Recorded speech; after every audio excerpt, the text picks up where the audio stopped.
Hello everyone, welcome to the tutorial video of GTokenTool. Let me introduce you today how to use the GTokenTool platform. Create Raydium CPMM Liquidity pool.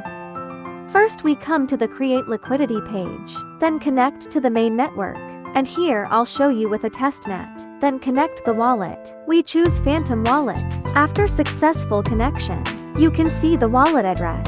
Then we choose CPM. And here we go. First select the base token. Enter the token address to search. Then select quote token. We chose Sol. Then we fill in number of base tokens to create liquidity and the number of quoted tokens. After filling it out, the initial price will be displayed below.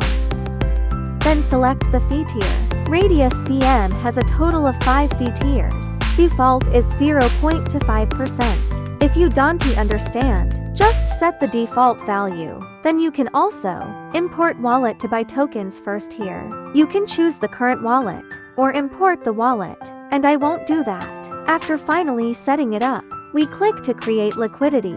After clicking, wait a moment.